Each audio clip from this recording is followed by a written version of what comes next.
What's up, guys? This is the third and final day of the MLG Columbus Main Qualifier. This is the outspoken, the suave hazed with me after, well, it's been a while after, but CLG beat Vexed and are now in the major. What's up? Nothing much, man. Just chilling, watching Cloud9. More relief or more expected that you guys went through? This is a bait question. This is a definite big question. Well, going into it, we said, we had the easiest group. We were like, we should make it. We've been to every major. We've had way harder groups. We had a good showing at Game Show. So we were like, yeah, we should make it no problem. And we still studied the teams because we're not arrogant. We know teams can beat us. So we went in prepared, and to be honest, we don't feel like we probably should have qualified. We did, but it didn't feel like we should have.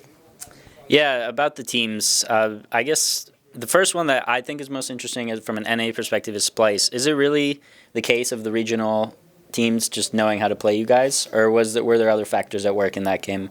Yeah, I think regional definitely goes into it because they've never really played against a Fnatic or a TSM or Astralis, so they don't know these play, especially Navi. Navi's a real you don't play against that kind of play style every day in NA. It almost doesn't exist. So when you play against the first time, it shocks you because you're just you want to push all the time. So they don't know how to play internationally yet, but they know how to play against us because we play them all the time. So it does come down somewhat to the fact that we're both NA and we practice a lot against each other, but on some level, they just outplayed us. So.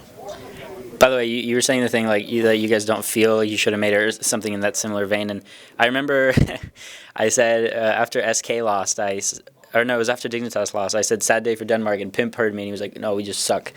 But he was obviously in a bad mood. But do you think with the game with SK, do you think they also sort of came a little unaware of what you guys could pull off, or what determined the win in that one?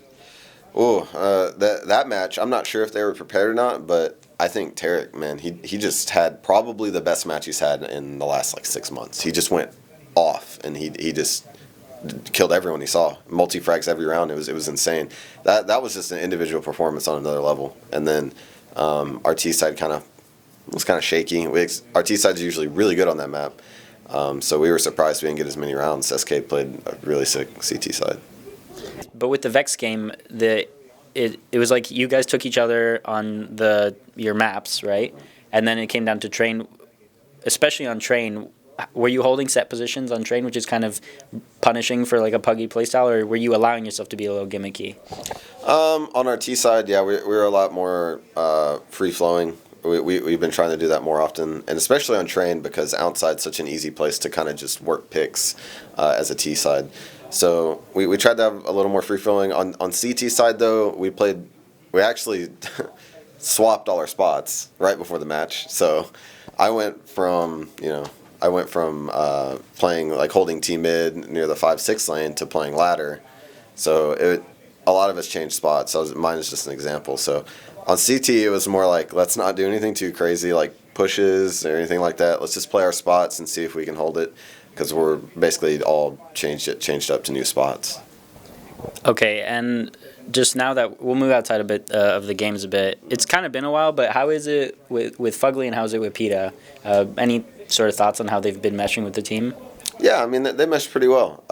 Specifically, Fugly, he's a quiet guy, right? He's a very quiet guy, and we're trying to open him up, but in game, he fits in well. He has a play style that kind of fills the gap that Finesse left, so it's good. PETA brings in, he brings in that EU style of calling where it's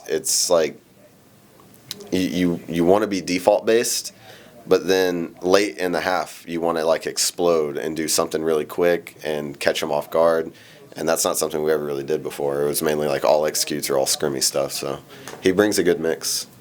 By the way, this question just popped into my head when you said that. Do you think, this is about another team, but do you think Cobb brought that similar style to Energy?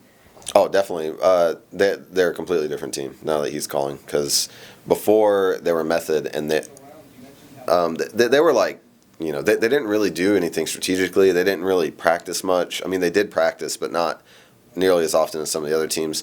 So they're much more puggy, but they did a lot of fast strats. But now they're, when we play them, it's totally different. They're holding for pushes longer, and they're playing more strategic Counter-Strike.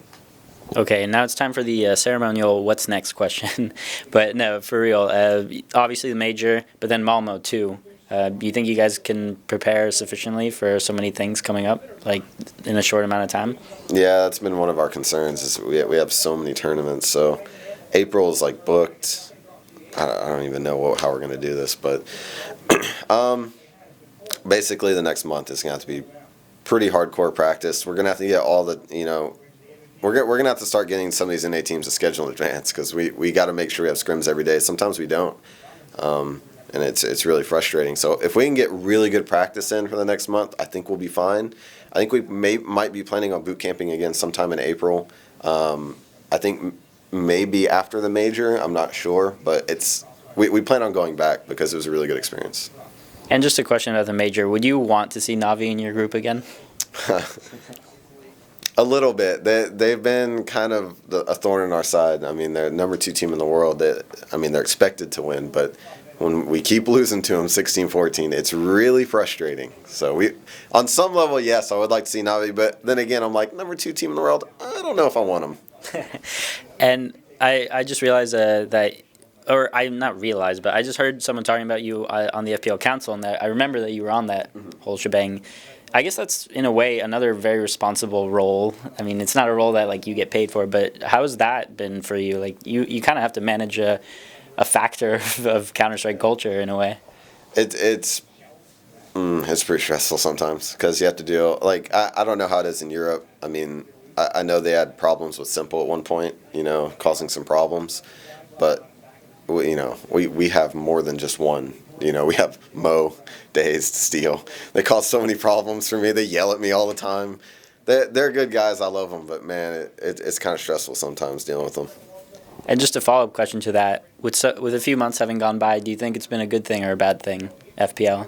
I think it's been pretty good because it got some new names into the scene. I mean, there are a lot of players I never would have gotten a chance to play with or against, and FPL is kind of giving me that. So there's new players that I have a lot more respect for. And I give you an example in Uber on Enemy. He's like, after we played him at Went Outland, I was like, man, this guy's not good. They should replace him. I even said it on stream. But then I started playing with FPL, and I'm like, this guy's actually really good. I don't know what I was talking about. So it's definitely opened my eyes to a lot of players.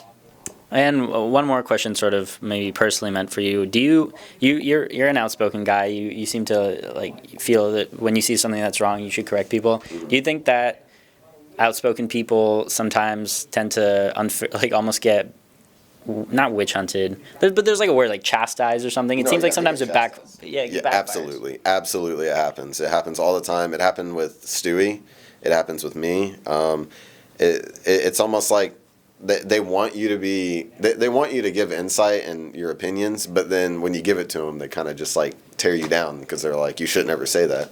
It's like, well, you want to know, you asked. So I think I love it when people give opinions and they're they give their true feelings because it makes me respect them more instead of just hiding behind like some false statements. Just like I just don't like playing it safe.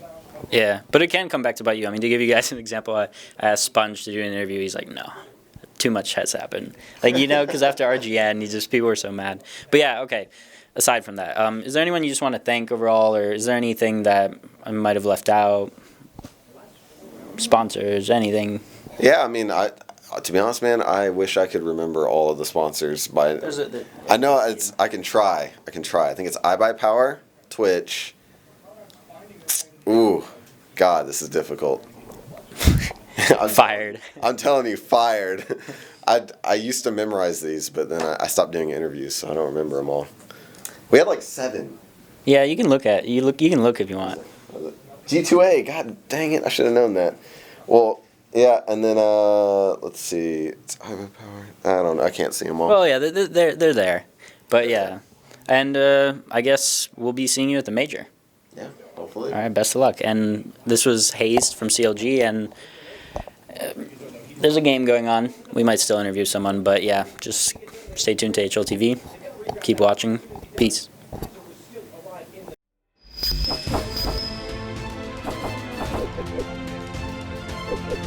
Bye.